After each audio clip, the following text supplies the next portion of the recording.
Good morning.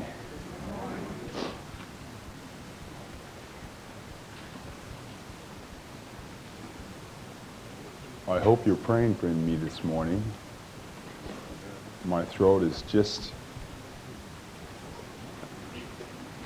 barely able to give another meeting. I tried a lot of things last night, charcoal and a cold compress. But one thing I couldn't do was sleep. It's very hard to sleep considering all of the thoughts that were going through my mind. And this morning, we have been graciously given a little bit more time so that we can finish Daniel 11 and also finish the slide presentation.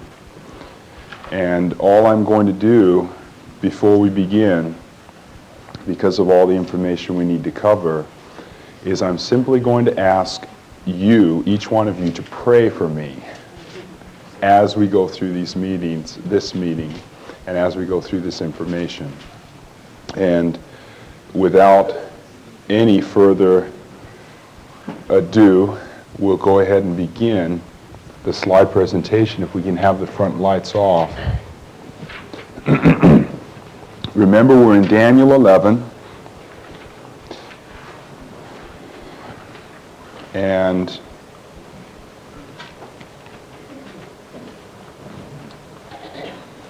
we're going to be considering specifically this morning verses 41 through 45. We're going to finish the rest of Daniel 11.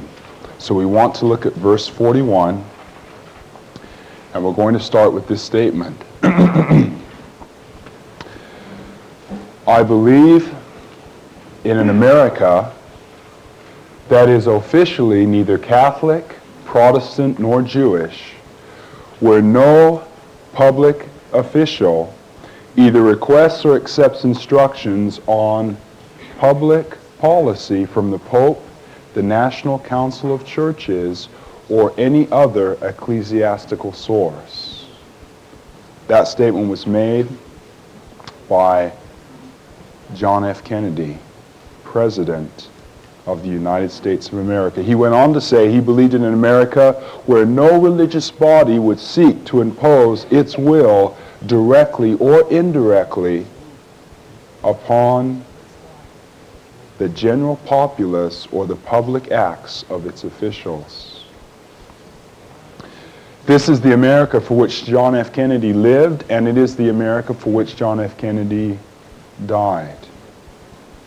It was America established upon the principle of church-state separation. Now, it was not because John Kennedy didn't believe in God that he believed in these principles, but rather it was because he did believe in God.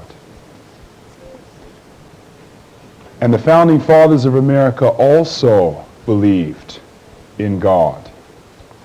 And therefore, they were very outspoken about this principle. You see, what these men, the founding fathers of our country, of our government, what they had personally experienced or seen or heard of the religious persecution in Europe and the early colonies of America, in which millions, it's estimated 50 to 100 million people, were fined, imprisoned, and martyred as a result of the state or the government legislating religion upon the people, caused our founding fathers to write the religion clauses of the Constitution of the United States. They said this, George Washington, first President of the United States, any man conducting himself as a good citizen and being accountable to God alone for his religious opinions ought to be protected in worshiping the deity according to the dictates of his own conscience. James Madison, known as the father of the federal Constitution, wrote this, quote, religion is not in the purview of human government. Religion is essentially distinct from civil government and exempt from its cognizance. A connection between them is injurious to both. And Thomas Jefferson, author of the Declaration of Independence, revealed a valuable truth when he said, Almighty God hath created the mind free. All attempts to influence it by temporal punishments or burdens, by civil incapacitations, tend only to be at habits of hypocrisy and meanness, and are a departure from the plan of the holy author of our religion, who, being Lord both of body and mind, yet chose not to propagate it by coercions on either, as it was in his almighty power to do. What he is saying basically is that God could have forced us in many ways to worship him, but he chose not to. And that is a principle that his creation must follow, because it is a principle of his government, of his kingdom. And we are to be the children of that kingdom.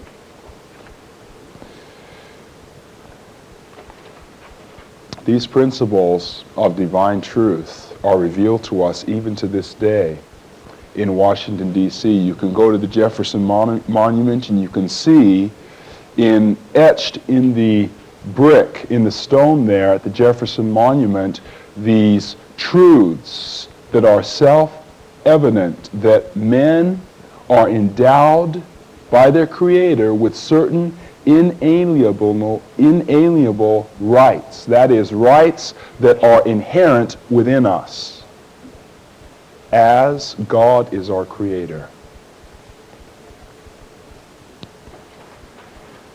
And this basic principle of religious liberty has been carried down through the decades in America to the present time. When Brennan was appointed to the court by President Eisenhower in 1956, Justice Brennan, to the Supreme Court, his only opposition came from those who were opposed to put a Catholic on the court. They needn't have worried. During his 34-year tenure, Brennan became a one-man army defending fundamental freedoms in general and religious freedom in particular. In a 1963 school prayer decision, Brennan wrote, "The state must be steadfastly neutral in all matters of faith and neither favor nor inhibit religion." In a 1986 opinion, Brennan held that a critical function of the religion clauses of the First Amendment is to protect the rights of members of minority religions against quiet erosion by majoritarian social institutions.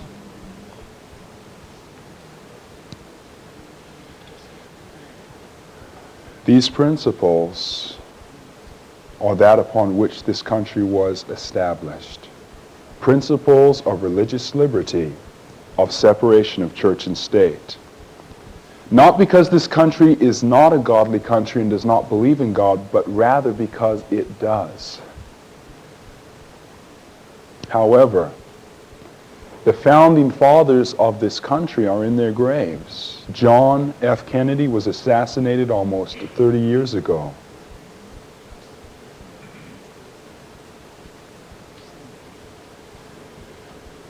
In 1990, Justice William Brennan Jr. resigned from the Supreme Court at age 72. More recently, Justice Thurgood Marshall, another defender of church-state separation, announced his retirement. That's 2 justices gone. And in addition to this, Bible prophecy, as well as current news, indicates that there is a power which is seeking to gain a geopolitical influence in our world, an influence which will change this country.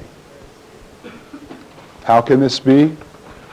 Well, We've already looked into the fact that John Paul II desires to be the geopolitical leader of the world, and that this would imply his having legislative, executive, and judicial power over all nations, and further signifies that the uniting of Roman Catholic Christianity must take place with the state or the governments of every nation.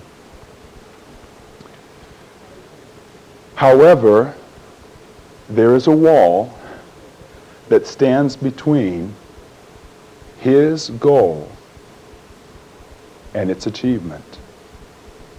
It's not the wall in East Berlin that recently came down.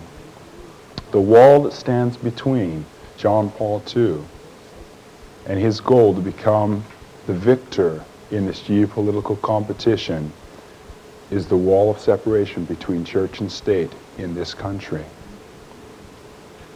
Is he opposed to this wall? Well, in the book Keys of This Blood, Malachi Martin talks about the way that John Paul II views the democracies of the West and the religious bodies of the West that espouse these democratic principles. He says another important and practical trait shared by minimalists, that's us, Seventh-day Adventist Baptists, all of the different denominations of the West that espouse religious liberty and church-state separation principles, you can read that in the context, is that all of these groups sprang up within the Western democracies, and the vast majority of them are homegrown products of the United States. They have been formed in the very womb of Western democratic principles about the rights of man and the dignity of the individual. And with few exceptions, they accept the latter-day American interpretation of the wall that separates church and state. In their eyes, he goes on to say, their respect for democratic principles impose upon them the obligation, the religious as well as the civil and political obligation, to defend every person's right to be wrong. Does God allow us the freedom to choose to be wrong? That's why we're in this mess. He goes on. Now remember, this is John Paul II speaking, Malachi Martin speaking in Keys of This Blood concerning us and these religious principles. He says, these religious principles impose upon them the obligation to defend every person's right to be wrong. Every person must have the right not only to believe in hell of the damned and heaven of the saved, every person must literally be assured the right to choose hell over heaven. Do you believe that? Absolutely. Every person must be assured that right. It's up to us individually. God says, choose you this day whom you will serve. He wants to reason with us. Come and let us reason together, but the choice is left with us, isn't it? Malachi Martin says that obligation carried to that extreme not only sets the minimalists apart from John Paul, it sets them against him as well. Amen. Now, what we need to recognize is that this power that wants to control the world does not believe in this principle of religious liberty. Recently, John Paul II returned to Poland, his first visit there since the fall of communism.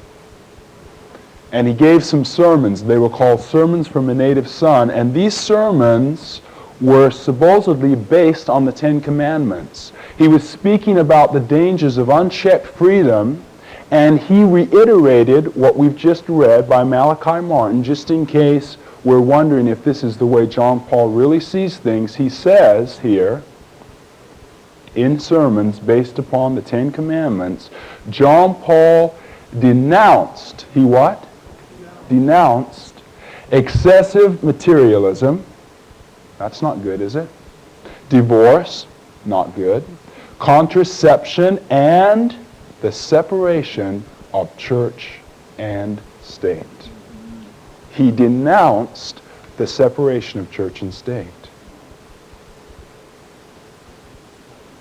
Now we need to consider this in relation to the principles that have been established in the United States, because we are depicted in Revelation 13:11 as a beast, which is a kingdom, a power, a government, a country, a nation, that is lamb-like. That means we have incorporated the principles of church-state separation. We read that last night, didn't we? But it says that we were going to speak like what? A dragon. Who's the dragon? The devil is the dragon, Revelation 12. And his principles are in opposition to the principles of God. He wants to make war with those who keep God's commandments and have the testimony of Jesus Christ and have incorporated the principles of God. And so we need to recognize that the United States was established upon this principle. That's why it's revealed as being lamb-like. The principle that the proper object of government is to protect all persons in the enjoyment of their religious as well as civil rights, and not to determine for any whether they shall esteem one day above another or esteem all days alike as holy. And that's quoting right from Romans 14. That was U.S. Senate report on Sunday mails, January 19, 1829. You see, when this country was established, there were a lot of people sending letters in and saying, we need a Sunday law. And there are a few of them on the books in different countries in the eastern states. And it went to the Senate. And the Senate negotiated it, and they talked about it. And it was being agitated. And this was the decision that they came up with. This was their response. Not only the Senate in Washington, but it went to different senates in different places, in different states. Is the Roman Catholic Church going to not only enter into the countries of Eastern Europe, but is it also going to enter into this glorious land of religious liberty and freedom that God has established for his people?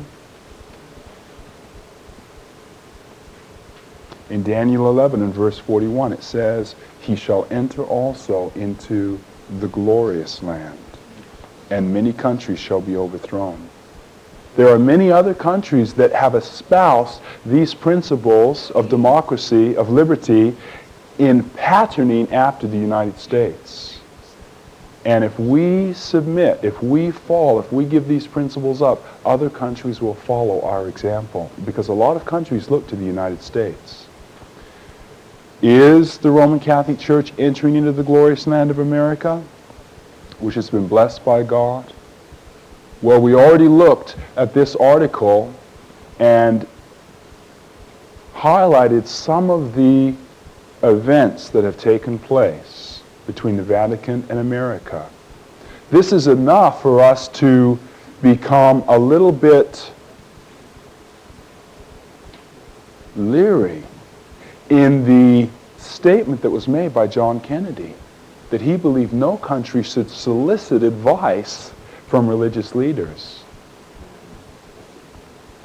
But going one step further, we want to consider that John Paul has been not only talking to Reagan in years past, but recently he has been discussing world affairs on the telephone with George Bush and Mikhail Gorbachev at least once a week, according to Professor Malachi Martin.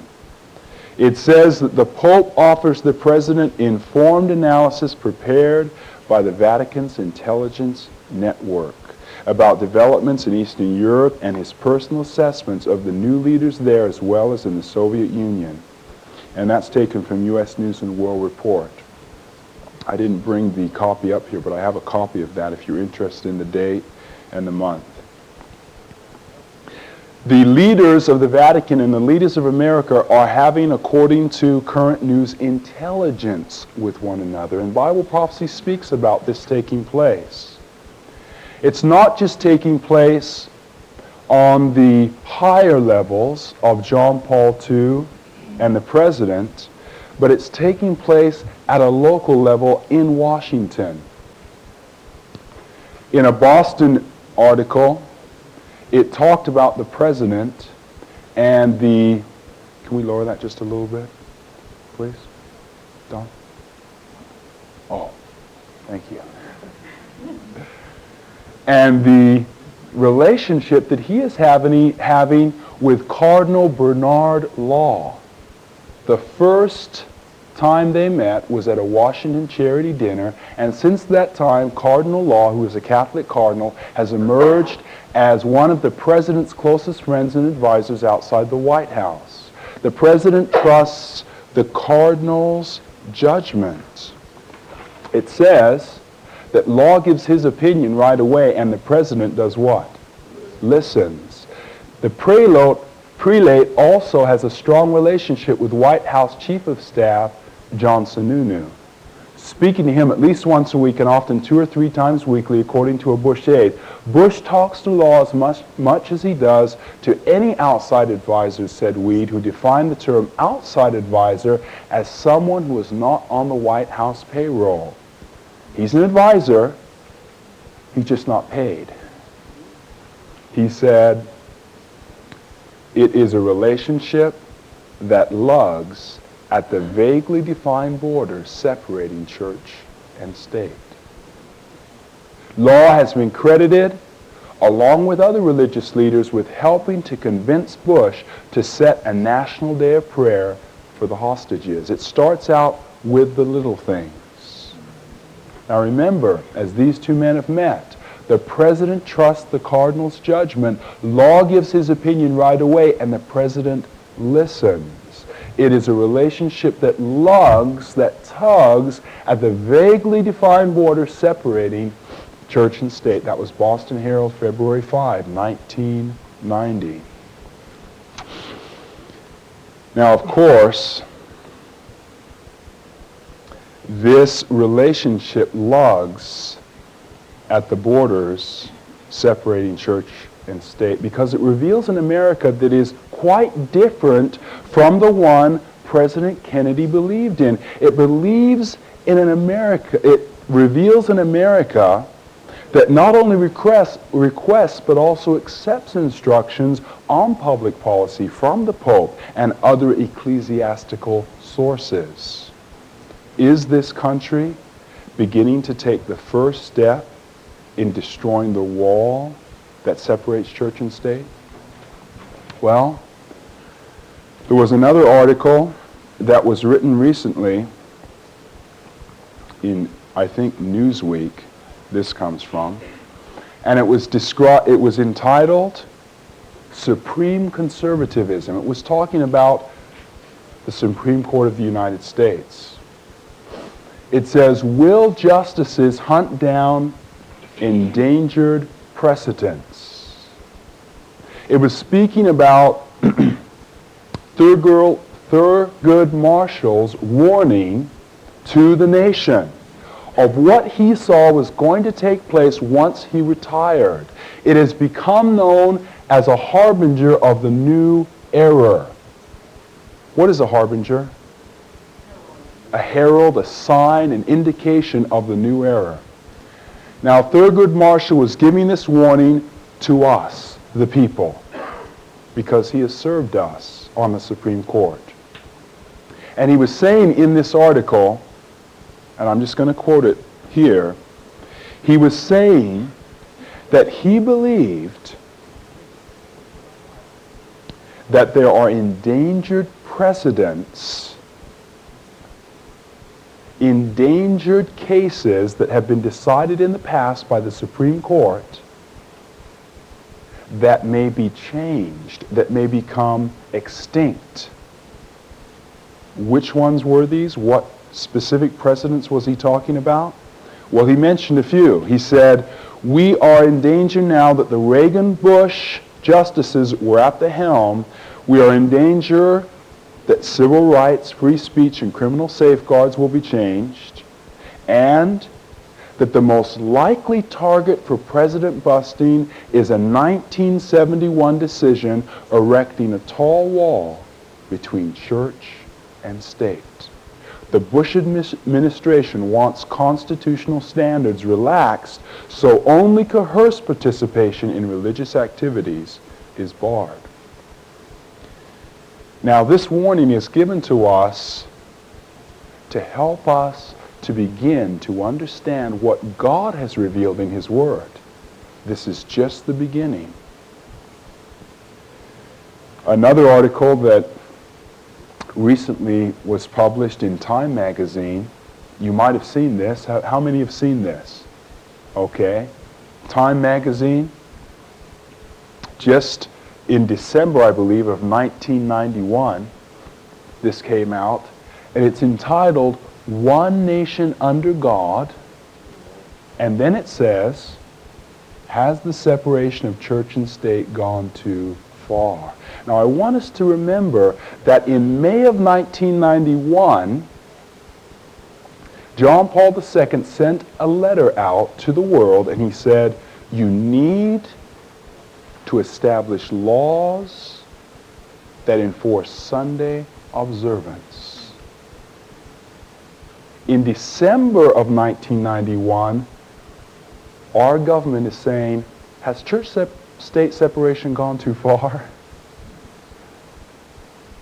Bush is saying, I think we need to relax church-state separation a little bit. We need to recognize that there is some communication taking place here behind the scenes. We're not even seeing it all. But we can see it all in the Word of God. The Word of God does reveal it to us. Now, this article was very interesting, to say the least. It spoke about a lot of the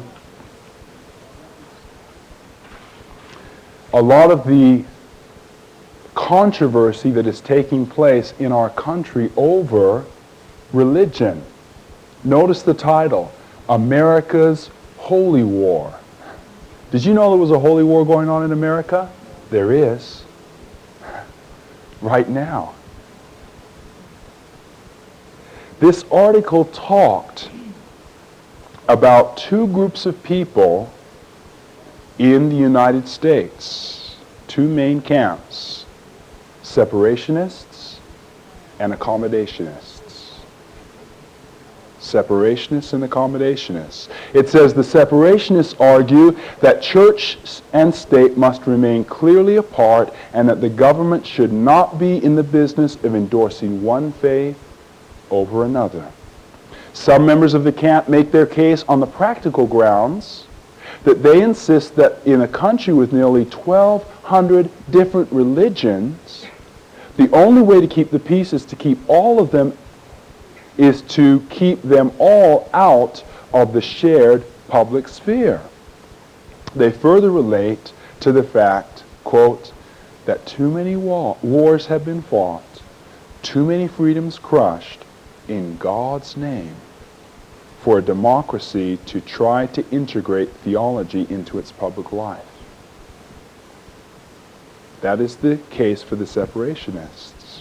Most separationists stand together upon the foundation principles of religious liberty as mentioned by Locke. Religious beliefs worthy of respect are the product of free and voluntary choice by the faithful. Justice John Paul Stevens, the Supreme Court's most ardent separationist, wrote in 1985, "Government must pursue a course of complete neutrality toward religion." Now, I'm quoting this all from this article. Continuing on. On the other hand, the accommodationists believe, quote, that the wall of separation between church and state has grown too thick and costs too much. In spite of the clear evidence of the impending New World Order and the express purpose of the papacy for geopolitical control based upon Roman Catholic Christianity giving the Vatican legislative, executive, and judicial control of all nations, the accommodationists, quote, deny that their agenda is to enforce conformity. All they want is for their positions to get a fair hearing, unquote. Now, we have no reason to believe that these accommodationists are not well-meaning men that are just full of zeal. But Justice Louis Brandeis stated that there is more to fear. Experience should teach us to be most on guard to protect liberty when the government's purposes are beneficial. Men born to freedom are naturally alert to repel invasion of their liberty by evil-minded rulers. The greater danger to liberty lurks in insidious encroachment by men of zeal, well-meaning, but without understanding. Without understanding. We need to consider this. We need to consider it well. Because it says here, for the past generation, the courts have fenced God out of the country's public life. But has the separation of church and state gone too far? Question. The Supreme Court must decide. Well, how will the justices of the Supreme Court decide? Justice Rehnquist and Justice Scalia are here pictured at a Catholic Mass. Justice Rehnquist, to the right, the chairman of the Supreme Court, has said, that is the Chief Justice, has said that the wall of separation between church and state is, quote, based on bad history. It should be frankly and explicitly abandoned. Now remember, in that previous statement, the question was asked in America's Holy War between the accommodationists and the separationists. The question was asked, has church-state separation gone too far? And then the statement was made, the justices must decide. And the justices are saying, it's based on bad history. We need to abandon it. They're not alone in believing that this is a metaphor which is based on bad history, which has proved useless as a guide to judging and should be frankly and explicitly abandoned. He's not the only one that believes this way. Justice Anthony Kennedy is also a persistent advocate of weakening the separation between church and state, according to U.S. News and World Report, June 18, 1990. He wrote that substantial revision of church-state law may be in order. Justice Kennedy and fellow conservative Justice Antonin Scalia are both practicing Catholics. So there are 3 justices. In total, I believe, with Clarence Thomas and Souter, that there are 5. Clarence Thomas was raised in Jesuit University and raised a Catholic. So 5 justices with Catholic principles are to decide whether the separation of church and state has gone too far. Now, I don't want to officially say that Sutter is a Catholic because I've never read that, but I know that Clarence Thomas, though he is not a Catholic, was raised with a Catholic background. He does not profess to be a Catholic, a practicing Catholic. Justice Kennedy is a practicing Catholic. Scalia is a practicing Catholic. Rehnquist goes to Catholic Mass with them. All of these thoughts should cause us to understand what has taken place recently in the United States of America. If you look at Daniel 11 and verse 41, that says that this power is going to enter into the glorious land and overthrow many countries, you will find that it is translated in another version of the Bible this way. He will enter into the glorious land and overthrow the governments of many nations. He will overthrow the governments of many nations. We want to see if this is taking place in the United States, because this government has spoken for the principles of religious liberty. It has established a wall between church-state separation. But Bible prophecy says it will begin to speak as what? A dragon. Some of us may have heard of the peyote court case, the Smith court case that was recently judged on by the Supreme Court. These are some statements from that case. The case involved an American Indian who worked in Oregon as a drug counselor and was fired for using peyote as a part of his religious ceremony. Now, the Indians have used peyote for their whole existence. It's a part of their worship, of their religious practice. So much so, without giving you all the details for lack of time, that the government of the United States established laws that would protect that right for them to smoke peyote as a part of their religious observance. They've always done it. And not only so, but again, without giving you the information which I have available, it has been proved beyond a shadow of a doubt that peyote is not 1/100th as harmful or as detrimental as alcohol that is used in the religious service of other beliefs and worship. It was proved in the 6 years of this court case that peyote did not involve any harmful accidents or cause any harm to anyone in its religious use. Hardly any of it was contraband as marijuana and other abusive drugs had been. All of this was proved in this court case. But what happened when he was fired is he went to his state for unemployment benefits because he was fired because of his religious beliefs.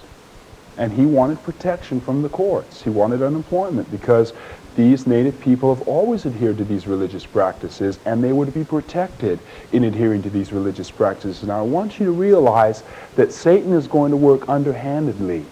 There is a strong push today in our country to free the people from drugs, and that's good, isn't it?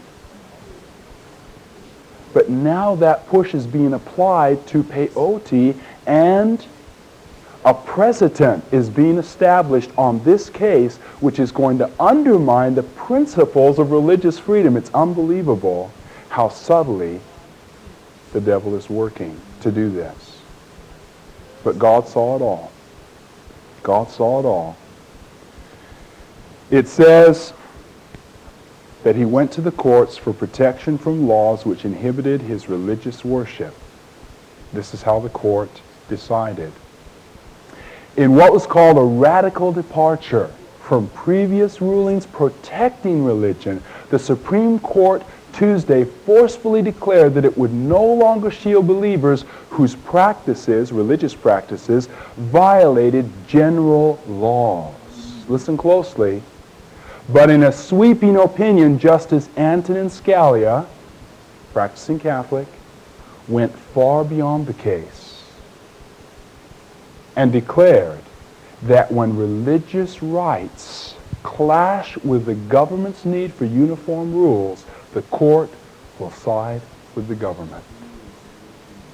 There is coming a day in this country when tremendous judgments are going to take place. We're already beginning to see them in plagues and famine, etc.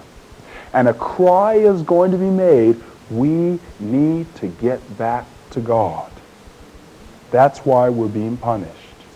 We need to keep his commandments. You already hear the cries if you're looking. We need to keep his commandments. The pressure will come upon our government. The religious right, the moral majority are already putting that pressure there. And laws will be established to keep Sunday holy so that we can receive God's blessing. These laws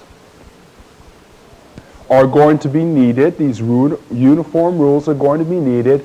And if we break these laws, then the Supreme Court is not going to protect us, according to this president. It continues on to say, as a nation, he says, we cannot afford the luxury of striking down laws simply because they limit someone's religious practices. He advised religious adherents to look to the political system, not the courts, for protection. Now let me ask you a question. Is it possible for members of a minority religion to look for protection from a system of government that is based upon majority rule? No.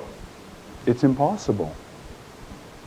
That is why the Supreme Court was established. The Supreme Court was established to protect minority religions from the majoritarian social institutions that could move the voters in their behalf to pass laws for the majority that might violate the religious beliefs of the minority.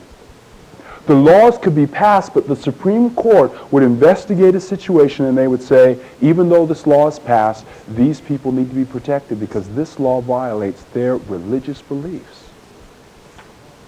The Supreme Court is saying they will no longer do that. They will no longer do that. Now, not all the justices were in harmony with this ruling. Justice Sandra Day O'Connor, who did vote with the majority, said that his opinion, Scalia's opinion, is incompatible with our nation's fundamental commitment to individual religious liberty. In my view, she said, the First Amendment was enacted precisely to protect the rights of those whose religious practices are not shared by the majority and may be viewed with what? Hostility. Well said. Other justices, including Justice Blackmun, also opposed this ruling. But I want you to listen closely to what Justice Blackmun said. He said, the majority decision, quote, effectuates a wholesale overturning of settled law concerning the religion clauses of our Constitution, unquote. Put in simple terms, the religious clauses of our Constitution have been overturned. We have repudiated the religious clauses of the Constitution of the United States of America in this case. Now, there are many people on Capitol Hill that are working to reverse this decision, but it hasn't happened yet. There are also a group of people sponsored by the Catholic Church that are seeking to oppose the overturning of this decision. Thus, we are in the midst of a holy war. Some of us don't even realize it. We are in the midst, in the words of John Paul II, of the greatest historical confrontation that humanity has ever gone through. Years ago, General Grant warned this country of the conflict that we're in. General Ulysses Grant warned the country of this conflict. He said it this way. He said that there was impending such a struggle between the God in the Constitution party on the one side and the friends of present guarantees for religious freedom on the other side as would shake the very foundations of our government. That is where we are. We are in the midst of this struggle. He foresaw it coming. He knew that it was going to take place. Well, we could ask ourselves the question, would anyone view with hostility the religious practices of minority religions? This is what she says. She says, we can't allow this to happen because the First Amendment is to protect the rights of those religious practices who are not shared by the majority and may be viewed with hostility. Well, we're a minority religion. You don't think anyone would view us with hostility. That's the question we need to consider, isn't it? Because we may not see it now, but what does God do in Bible prophecy? He foretells the future. He tells us what is going to happen. And so we need to turn to the Bible and we need to ask the question, is there a minority religion in America whose practices may be viewed with hostility? In Revelation 12, beginning with verse 14, we have a little bit of history concerning God's church. In the Bible, a woman represents a church, God's people, and a corrupt woman, a corrupt church. I'll give you a reference on that in a moment. In Revelation 12:14 it says, "And to the woman were given 2 wings of a great eagle that she might fly into the wilderness, into her place, where she is nourished for a time and times and a half a time from the face of the serpent. And the serpent cast out of his mouth water as a flood after the woman, that he might cause her to be carried away of the flood. And the earth helped the woman. And the earth opened up her mouth and swallowed up the flood which the dragon cast out of his mouth. And the dragon was wroth with the woman and went to make war with the remnant of her seed." Who are they? They are those who keep the commandments of God and have the testimony of Jesus Christ. What does all this mean? Well, first of all, we need to recognize that a woman in Bible prophecy, Jeremiah 6:2, represents a church. "I have likened the daughter of Zion, that is my people, to a comely and delicate woman."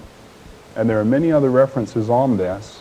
Also, we need to recognize what the floods of waters represent.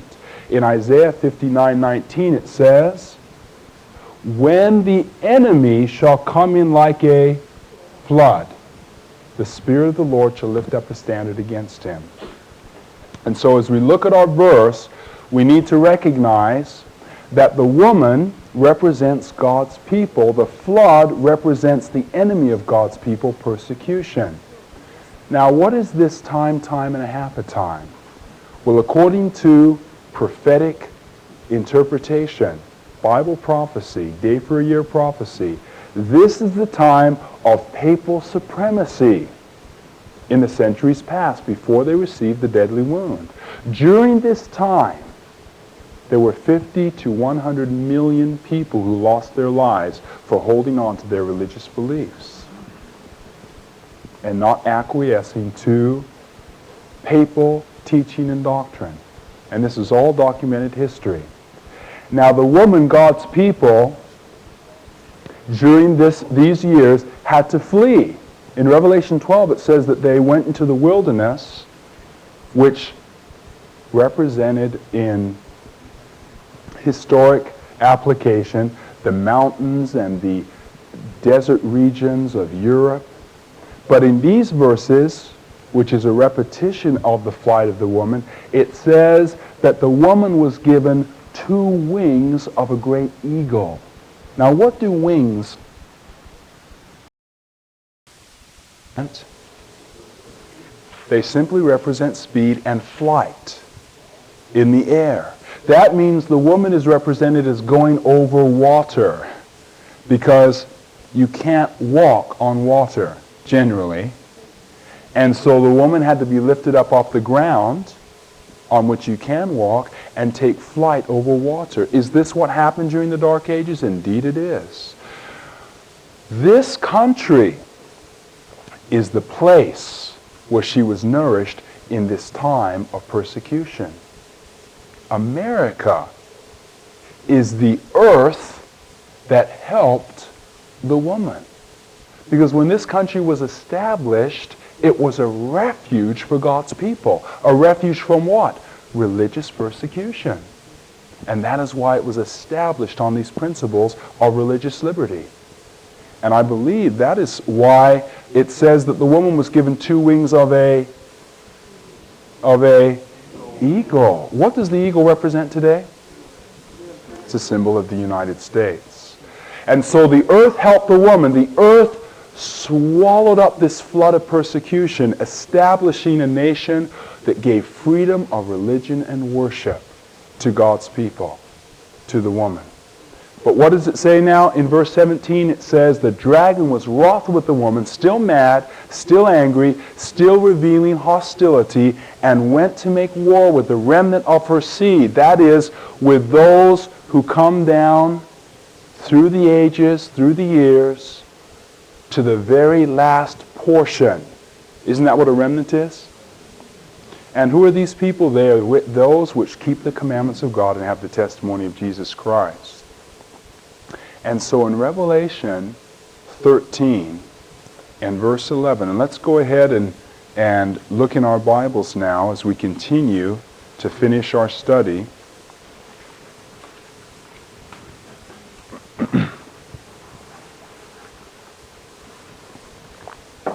And if we could have the lights on, please. In Revelation 13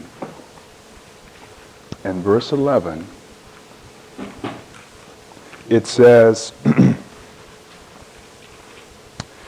and I beheld another beast. What does a beast represent in Bible prophecy?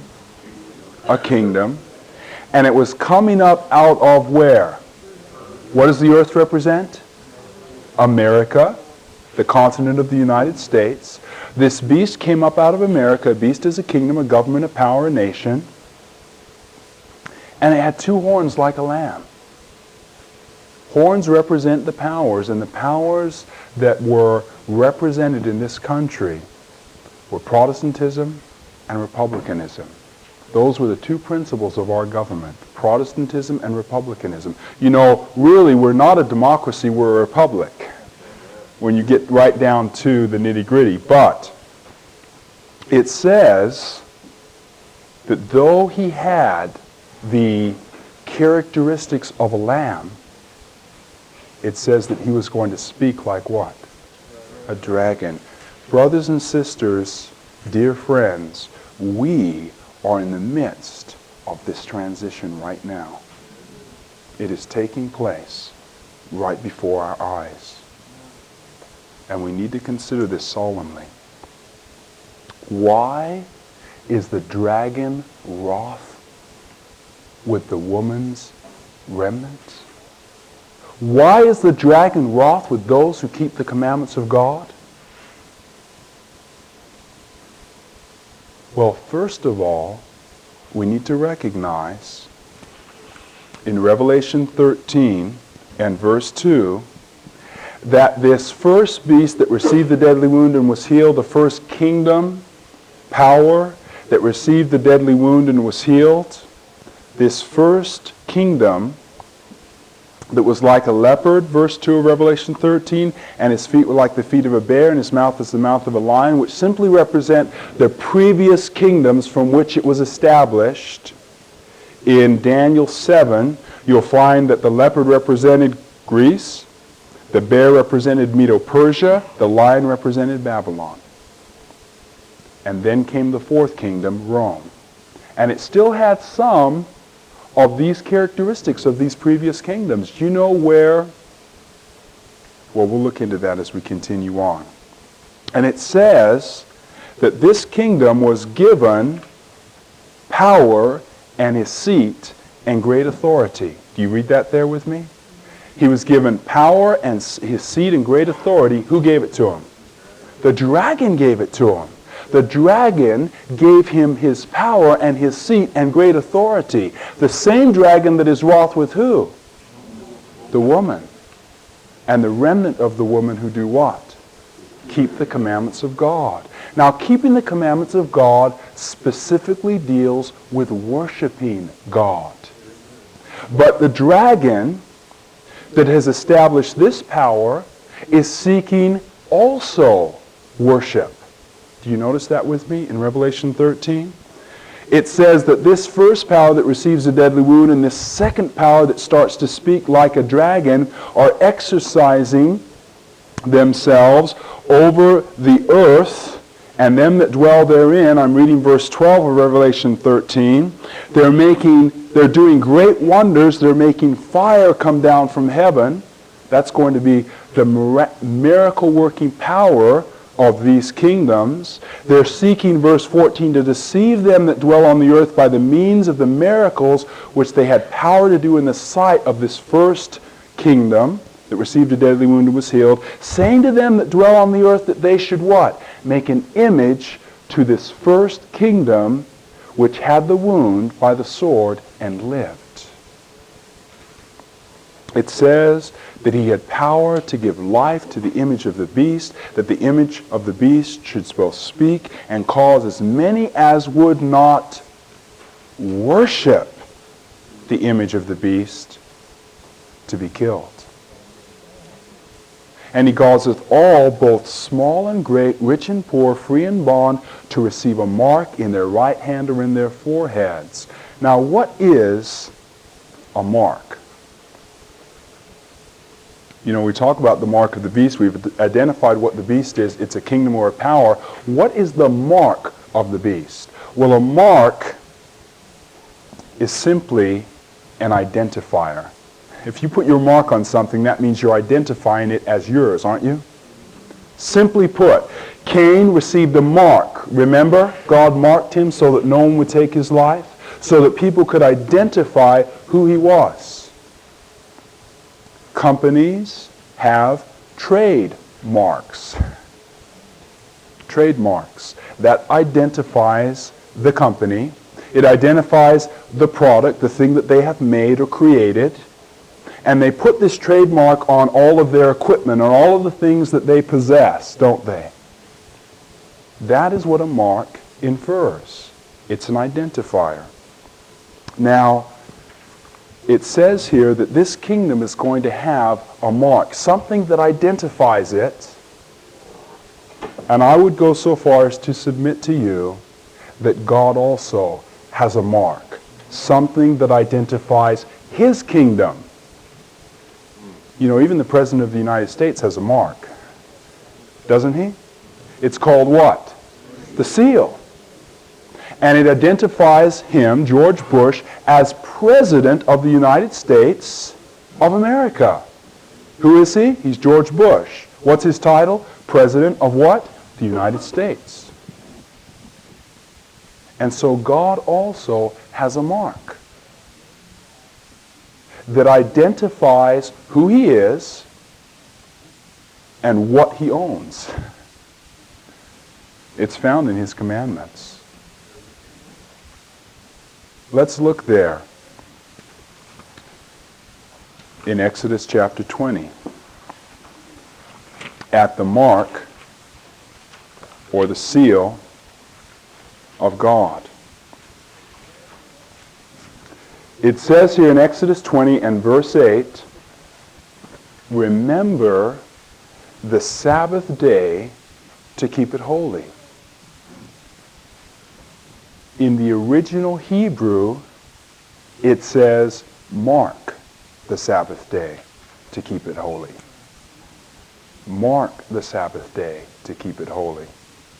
And then it goes on and it says, 6 days shalt thou labor and do all thy work, but the seventh day is what? The Sabbath of the Lord thy God. In it thou shalt not do any work, nor thy son, nor thy daughter, nor thy manservant, nor thy maidservant, nor thy cattle, nor thy stranger that was in thy gates. For in 6 days the Lord, is that his title? Made, is that talking about his product, his creation? Made what? Heaven and earth. That is talking about his territory that he has jurisdiction over. This is the seal of God. This is the mark of God. It is the sign, the indication that we are God's people. Exodus 31 makes this very clear. Exodus 31 and verse 13. God says, Speak thou also unto the children of Israel, saying, Verily my Sabbaths ye shall keep, for it is a sign, a mark, an indication, an identifier between me and you throughout your generations, that ye may know that I am the Lord, that what? Doth sanctify you. Sanctification means to be set apart as holy, to be holy gods. We are his products. He created us. We're his. And this is the sign that we are his. It is the sign or the seal of God.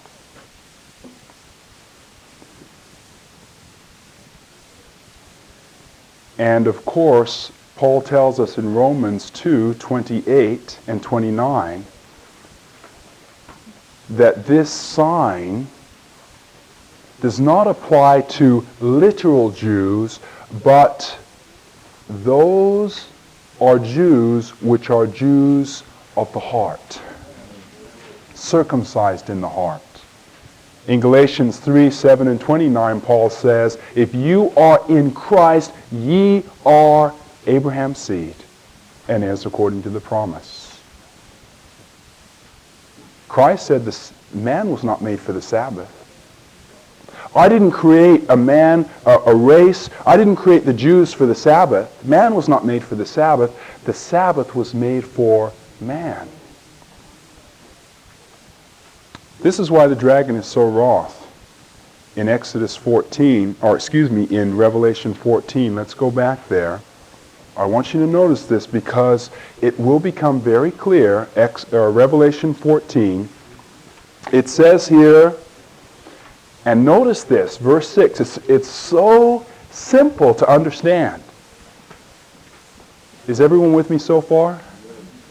If you're not, just let me know. It says in Revelation 14 and verse 6, And I saw another angel, another messenger, fly in the midst of heaven, having what? The everlasting gospel. What's the everlasting gospel that he's going to preach to them that dwell on the earth, to every nation, kindred, and tongue and people? He was saying with a loud voice, Fear God, that word means reverence God, and give glory to him, that glory means character, for the hour of his judgment has come. James says we're going to be judged by the law, the royal law, God's law. The hour of his judgment has come, and worship him. In the midst of the powers of the earth calling us to worship the first kingdom, whose deadly wound was healed, and the lamb-like kingdom, there's going to be messengers that are going to be calling the world to worship who? Who did what? Created heaven and earth and the sea and the fountains of waters. What does it mean to worship God according to his creation? Well, in Genesis 2 and 3, it tells us exactly what it means. In fact, this angel is bringing our minds back to the creation. He's telling us that worshiping God has a lot to do with something that took place during the creation week. Worship the God who made heaven and earth and the sea and the fountains of waters. Genesis 2, verse 2, verse 1. Thus the heavens and the earth were finished, and all the host of them, and on the seventh day, God had labored the first 6 days, hadn't he? And on the seventh day, he ended his work which he had made, and he rested on the first day. He rested on the seventh day from all his work which he had made, and God blessed the seventh day and sanctified it, because that in it he had rested from all his work which he had made. Now I want us to consider that God has set aside the seventh day as a day of worship, as a day of rest. And that when this angel is giving the everlasting gospel, he is calling us back to that worship. And he is saying, remember what God did when he made the heavens and earth and the seas and the fountains of waters. And Satan doesn't want us to remember that. Mark the seventh day to keep it holy. It is a sign between you and God that you are wholly his. You see, there's another angel that follows this first angel in Revelation 14 and verse 8. And it says this. It says, Babylon is fallen, that great what? City. Why? Why has Babylon fallen? Well, remember, Babylon, this great city, represents a power in the earth in the last days. What is this power going to do? Notice what it says. Because, and remember, when you want to learn something in the Bible, you ask questions. And God will answer them. Why did Babylon fall? Because she made all nations drink of the wine of the wrath of her fornication. She did what? She made, she caused, she forced all nations. If you don't do this, you're not going to be able to buy or sell. She caused and made all nations drink of the wine of the wrath of her fornication. And a third angel followed and said in a loud voice, if any man worship the beast, this first power that received a deadly wound and was healed, or his image, or receive his mark in his forehead or in his hand, the same shall drink of the wine of the wrath of God. This is a solemn pronunciation.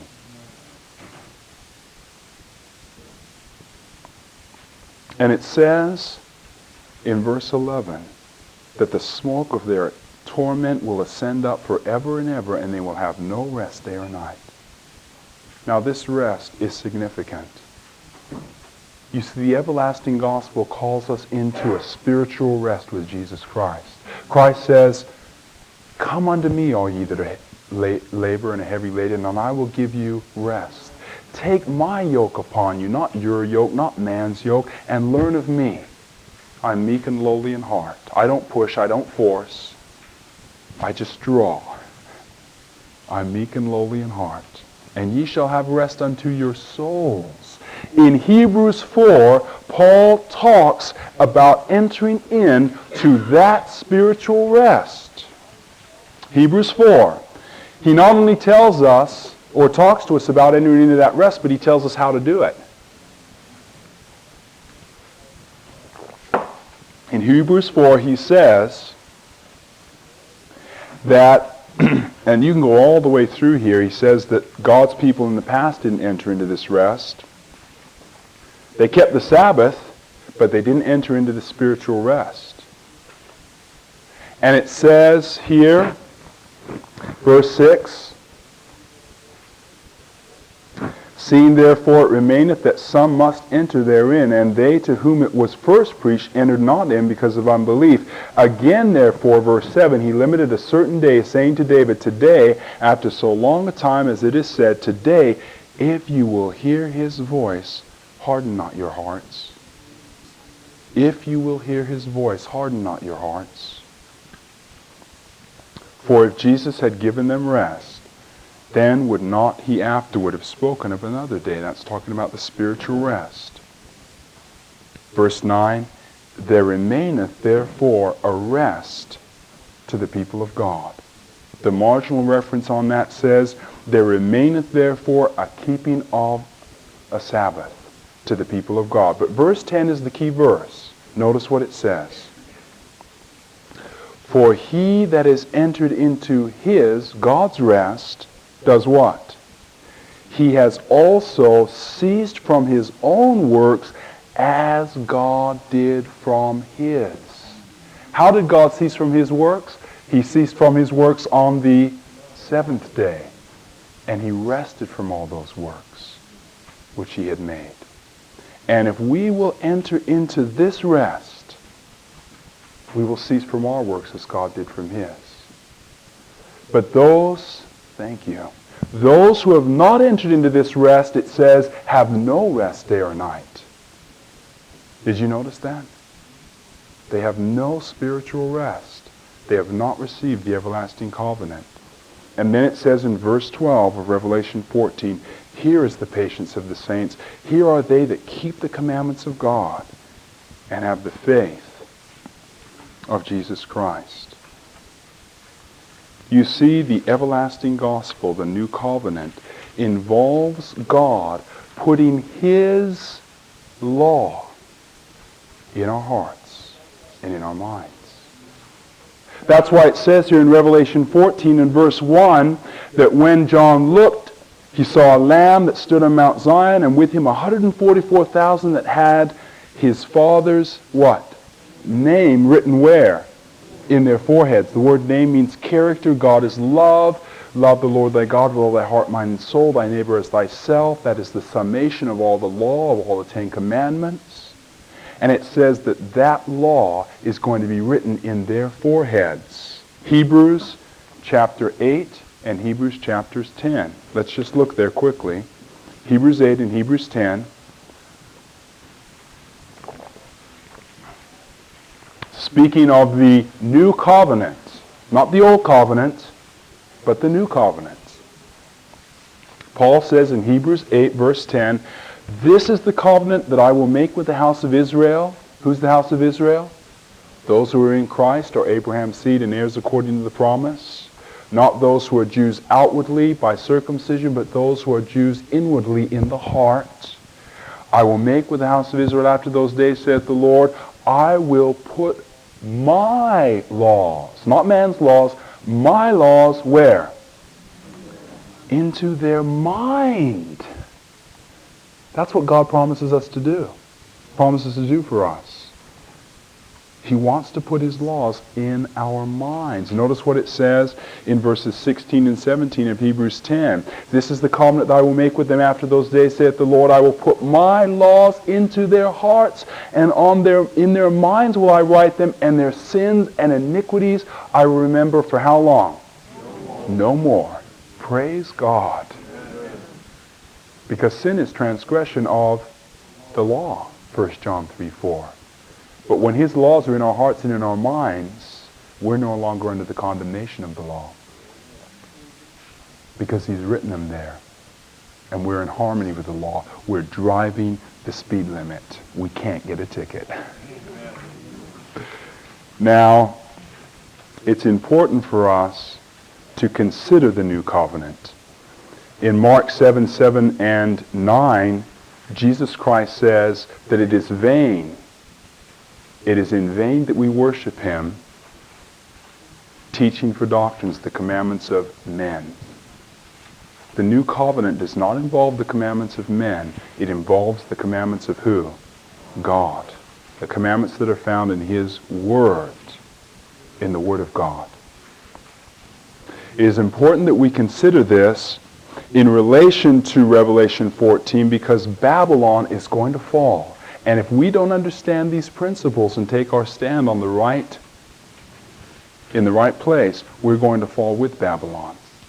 Now remember, Babylon is used as depicting a last day power because this power is revealing some of the same spirit that literal Babylon revealed.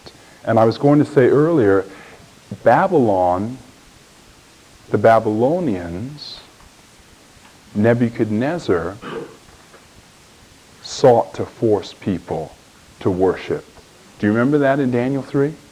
He made an image and it was all of gold, and then he commanded that everyone at the sound of the music needed to bow down and worship this image. And that's why Babylon is used as a last day power, because this power is revealing some of the same principles. And if you don't bow down and worship the image, what's going to happen? You go to the fire. It's going to be hot in the fire, isn't it?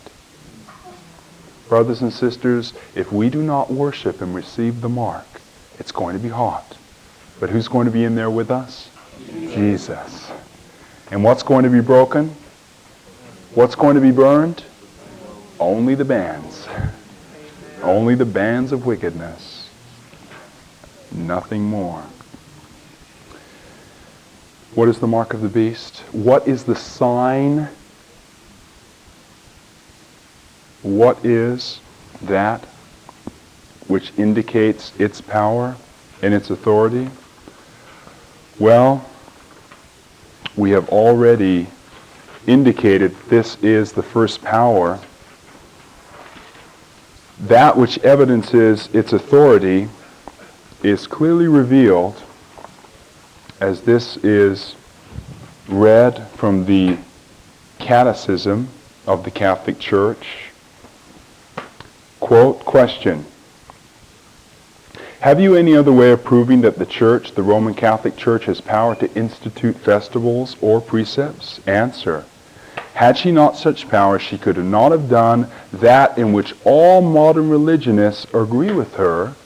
She could not have substituted the observance of Sunday, the first day of the week, for the observance of Saturday, the seventh day, a change for which there is not scriptural authority.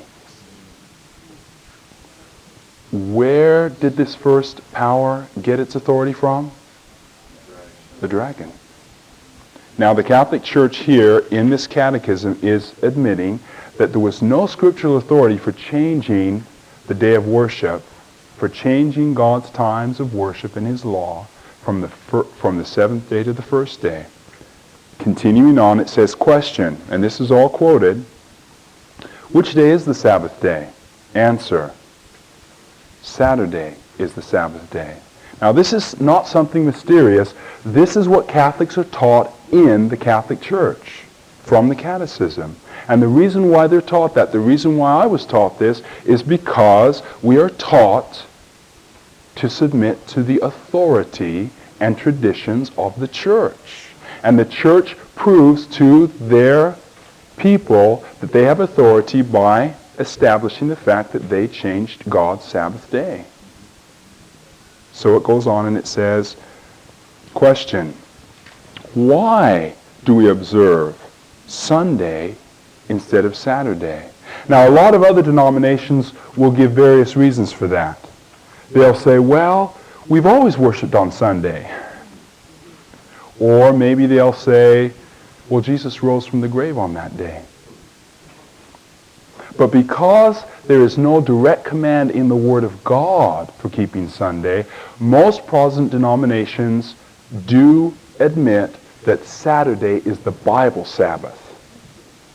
And there's a statement of admissions on that fact on Part 5 of Prophetic Insights that you'll find from various denominations. And it would be important for us to recognize that the fact that Christ rose on Sunday only establishes more firmly the fact that He kept the Sabbath and rested on the Sabbath. Amen. When God created us, He rested on the seventh day. When we fell, we needed to be recreated. Jesus Christ came to redeem us, and he made us new creatures through his blood. And in this work of recreation, he rested on the Sabbath day. And he rose on Sunday. First day of work, got to get to work. Sunday morning, he was up bright and early, ready to go to the Father. Answer. Why do we observe Sunday instead of Saturday? Answer, the Catholic Church says. We observe Sunday instead of Saturday because the Catholic Church in the Council of Laodicea transferred the solemnity from Saturday to Sunday. That's why we observe Sunday. Could it be that the change of the Sabbath from Saturday to Sunday is the mark of this power, the mark of the Catholic Church? Well, I wouldn't want to say that with my own words, so let's ask them. Is it? Rome says, quote, of course the Catholic Church claims that the change was her act, and the act is a mark of her ecclesiastical power and authority in religious matters. God knew that this power would claim that this was their mark, their sign, their seal, the indication of their authority in religious matters. And so he revealed to us the mark of the beast in the area of worship and paralleled that with worshiping him who created the heavens and the earth and the seas and the fountains of waters. Again, Rome says, quote, it, Sunday's change for Saturday, is the mark of our authority to overrule God's law. And indeed, you can see why this power is described as speaking blasphemy and seeking to establish itself in the place of God, magnifying himself against the Prince of Princes. Now, all of these thoughts are quite solemn in my mind. I can hardly even read some of those thoughts as I think about the fact that God is looking on. It's amazing, an amazing thing that we are professing to do as mere men. But let's go back to Daniel 11 and let's close our verses. We only have a few minutes and we need to just finish out what we have begun here.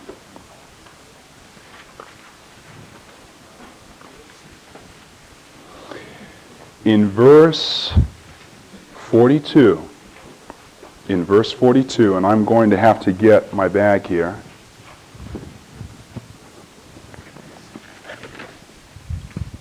Just to pull out a couple more news articles.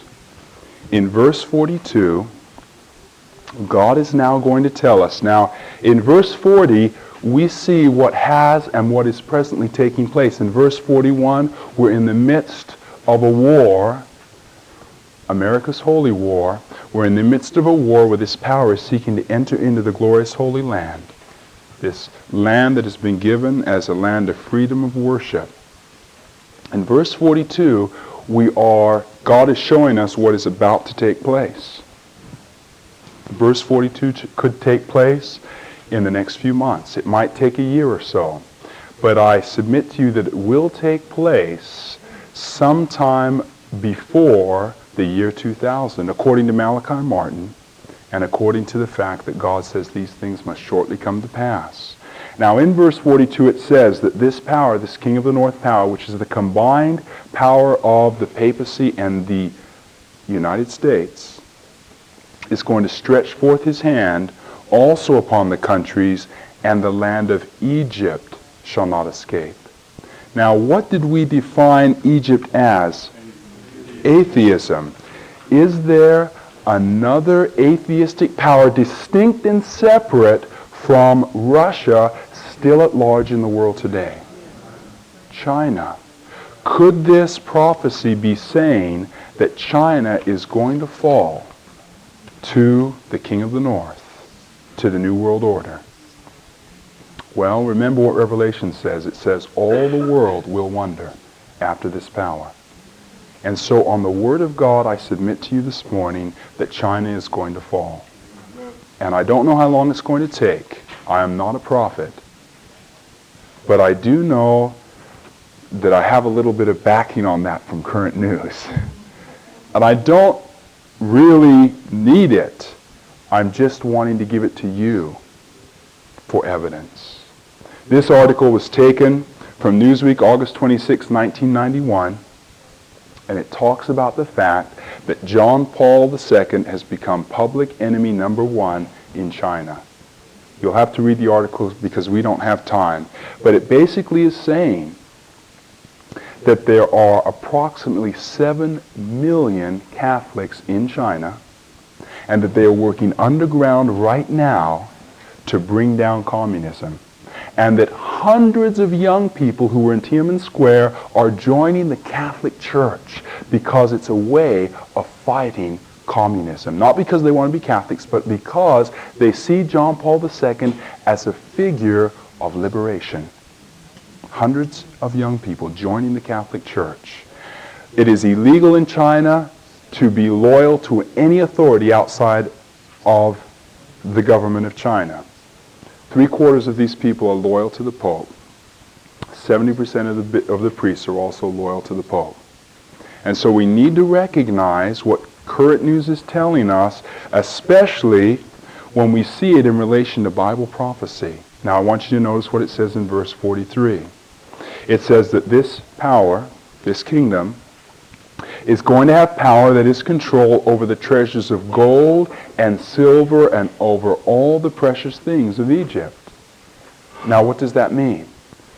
Well, pretty soon, brothers and sisters, friends, this country and this world economically is going to go bankrupt.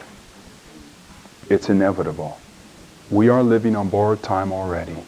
And the only thing that's going to be valuable is gold and silver and precious things. This power has control of those things.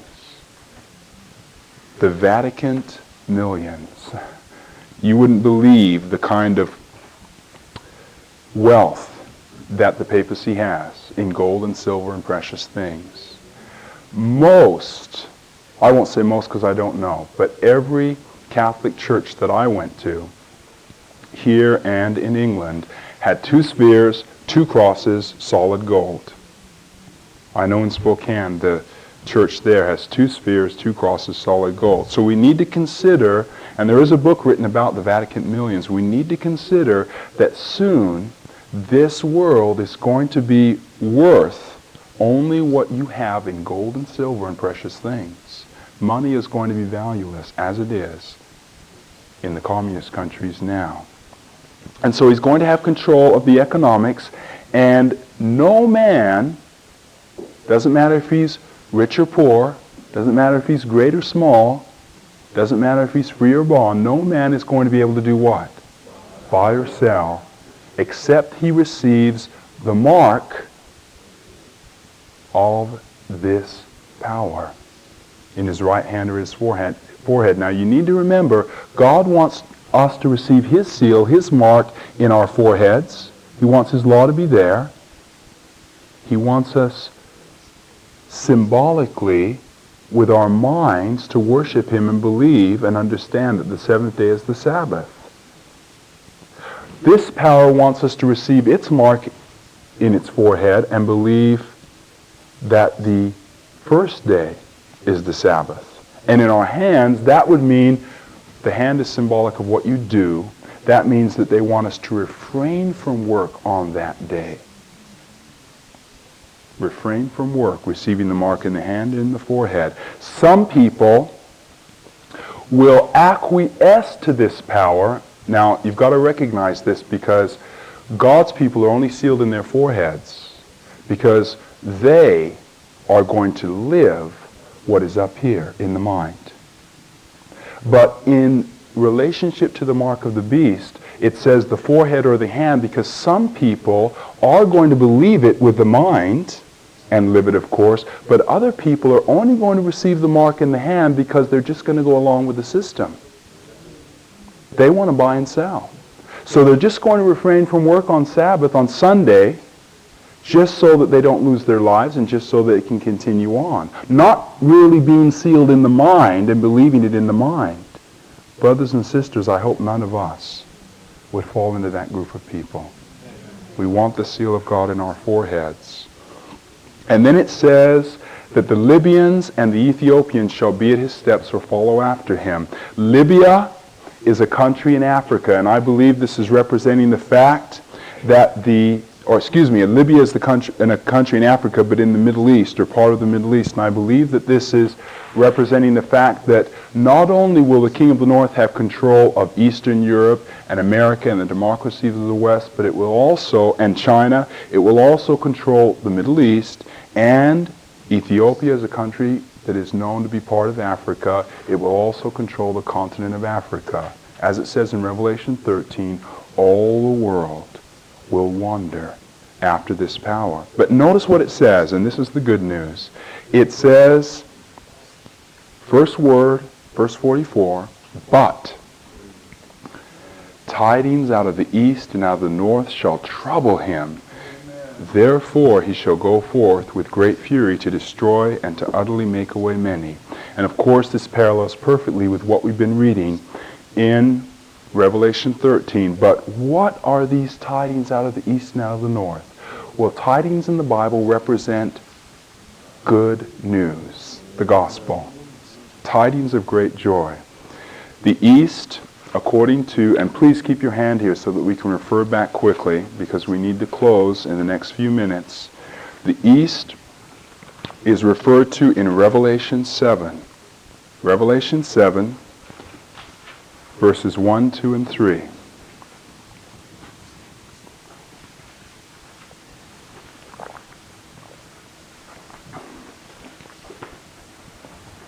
Notice with me what it says. John is speaking and he says, after these things, Revelation 7:1, I saw 4 angels standing on the 4 corners of the earth, holding the 4 winds of the earth, that they should not blow on the earth or on the sea nor on any tree. And he said, verse 2, now the 4 winds represent the judgments, the winds of strife that are going to come upon this earth, and we're going to see them soon. But he said, after this, verse 2, he said, and I saw, as these winds were being held back, I saw another angel ascending from the what? East. What does the east represent? Well, in this verse it represents an angel, a messenger, that has what? The seal of the living God. And what does this angel do? It says that this angel is going to seal the servants of God in their foreheads. What is the seal of the living God? It is the Sabbath. It is the law of God being sealed in our foreheads. And so, in the midst of this new world order, when all of the world is going to be pressured, forced, or made, or caused to accept the mark of papal Rome's authority in religious matters, on pain of death, because the geopolitical system has been established upon Roman Catholic Christianity, a people are going to be going forth with tidings out of the east, with a message that we need to fear God and give glory to Him. The hour of His judgment has come. Worship Him that made heaven and earth and the sea and the fountains of waters. Out of the north, well, if you will study through the Bible, and I'll give you some references. The first one is found in Isaiah 14. You will find, Ezekiel chapter 1, that God is the true King of the north. That's why Satan said in Isaiah 14, I want to sit in the mount of the congregation. I want to sit in the sides of the north. I want to sit where God sits. I. That's what Satan wants. He wants worship. The true king of the north that Satan personates, and you know in 2 Corinthians 11 it says that Satan comes as an angel of light, as a minister of righteousness. The true king of the north, Jesus Christ, that Satan personates, is described, leave your hand here again, in Isaiah 41 and verse 25. Isaiah 41 and verse 25. It says, Isaiah 41 verse 25, I have raised up one from the north, and he shall come from where? The rising of the sun. Where does the sun rise? In the east. And he shall call upon my name, and he shall come upon the princes as upon mortar, and as the potter treadeth the clay. This is a prophecy of none other than Jesus Christ.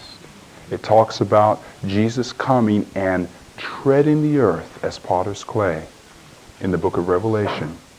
Also in Daniel 2 it says that a stone, Jesus Christ is that stone that was set at naught, is going to come down, made without hands, and hit the image at the feet and shatter it to pieces. And so as this new world order is set up, there's going to be a people that are going to go forth, and they're going to be talking about the Sabbath and the second coming of Jesus Christ. You know, when you look on a globe of the world, you have the west, the east for you, the south, and the north. The north is always upward, the North Pole. That's where Jesus is coming from. He's coming from the north on his return. He won't touch the ground, but we will be, as it were, caught up to meet him in the air. And these people that have these tidings even have a name. They're going to be called Seventh-day Adventists. Now that doesn't mean that you can't be saved unless you're called a Seventh-day Adventist. It's not the name, friends. It's not those words. Let's not get caught up in Israel. It's not the name. It is the mind. It is the character. They reveal the character of God. They believe in God's goodness, in God's love, in God's gospel. They have entered into the new covenant. They have his law written in their hearts and in their minds. They love their neighbors as themselves. They love God with all their hearts, minds, and souls. They are wholly his, sanctified, set apart for his use solely. And therefore, they keep the seventh day and they believe in his second coming.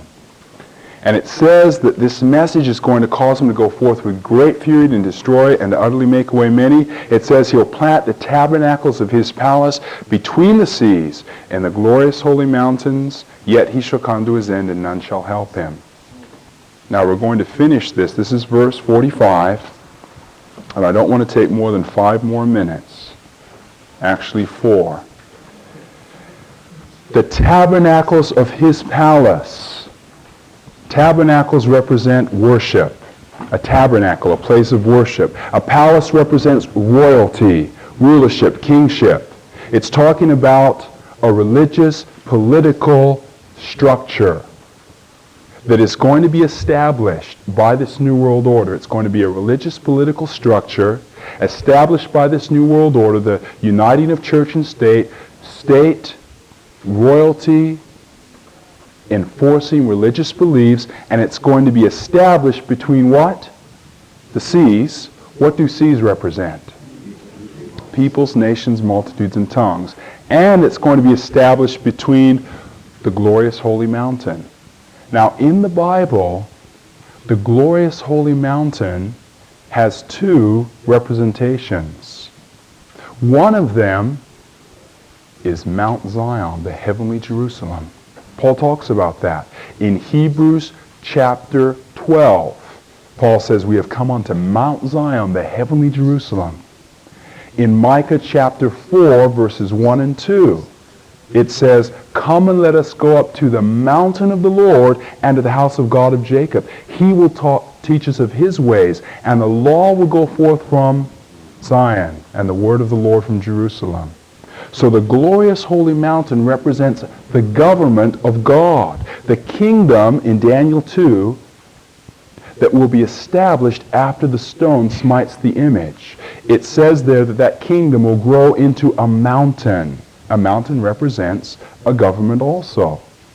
And in this case, this glorious holy mountain is none other than the government of God. Satan is purposing to establish himself between God's government and the peoples of this earth. so that the people of this earth worship him rather than worshiping God. That's his ultimate purpose. That is what he is seeking to do. He is seeking to take from us, God's creatures, by creation and redemption, the worship that we should be giving to God. He is seeking to sit between us and God. And he's going to do this eventually. He is going to inevitably set himself up in this way, but God is still going to have a people. And it says he is going to come to his end and none shall help him, because when this is finally established, it says in verse 1 of Daniel 12 that Michael is going to stand up. Michael is none other than Jesus Christ. That's why it's a capital M. As you read through the Bible, you will find this in Jude chapter 9 specifically. Michael is that archangel.